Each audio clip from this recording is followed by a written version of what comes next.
আসসালামু আলাইকুম। আজ আমি আপনাদের কলি দিয়ে সাধারণ সালোয়ারের কাটিং করে দেখাবো। তো কাপড়টাকে 4 ফোল্ড করে ভাঁজ করেছি। আমার সাইডে আমি বন্ধ সাইডটা রেখেছি। তো আমাদের কাপড়টা চওড়ায় আছে 18 ইঞ্চি এবং লম্বায় আছে 40 ইঞ্চি মতো। তো উপরের দিকে আমাদের বেল্ট হবে, তো বেল্টের জন্য 6 ইঞ্চি কাপড় বাদ দিয়ে লম্বার মাপটা নিতে হবে।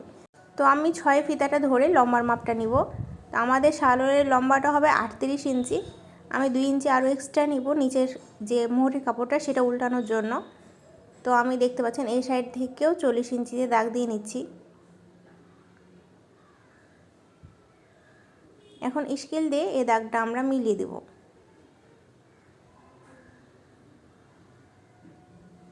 তো উপরের দাগটাও দিয়ে নিলাম। এটা হচ্ছে আমাদের লম্বার মাপ এবং এটা হচ্ছে এই বাকি যে এক্সট্রা কাপড়টুকু আছে এটুকু আমাদের উল্টানোর জন্য চলে যাবে। এখন আমরা মোহরের মাপ নেব। তো মোহরি আমাদের 6, 1 ইঞ্চি এক্সট্রা নিয়ে 7 ইঞ্চিতে দাগ দিব। প্রায় সালোয়ারের এই মাপটাই নেওয়া হয়। এবার খোলা সাইড থেকে আমরা হাইয়ের মাপটা নেব।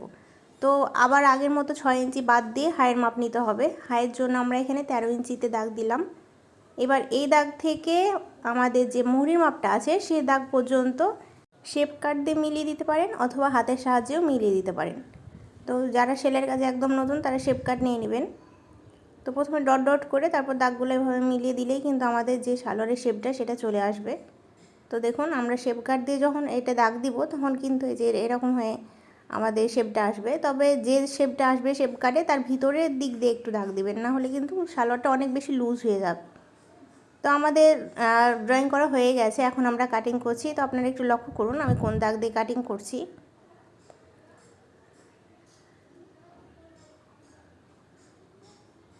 তো নিচের কাপড়টা কাটিং করা হয়ে গেছে, এখন আমাদের কলির কাপড়টা কাটিং করতে হবে।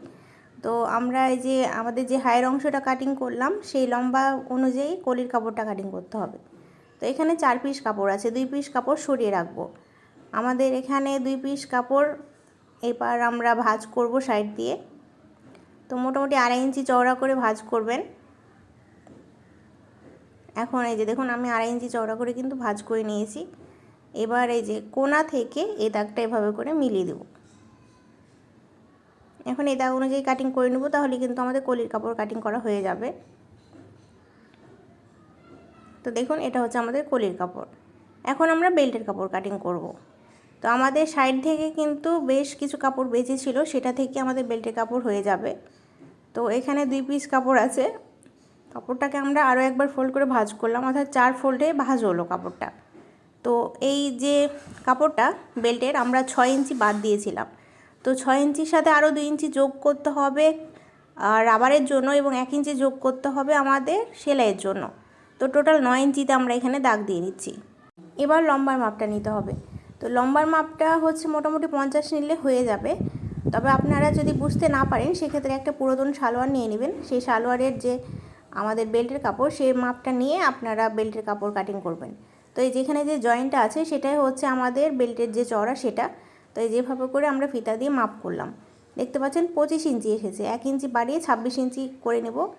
এবার 26-এর অর্ধেক করব, কারণ কাপড়টা আমাদের 4 ফোল্ডে আছে। তো 13 ইঞ্চি আসে, সেজন্য আমি 13 ইঞ্চিতে দাগ দিয়ে নিলাম।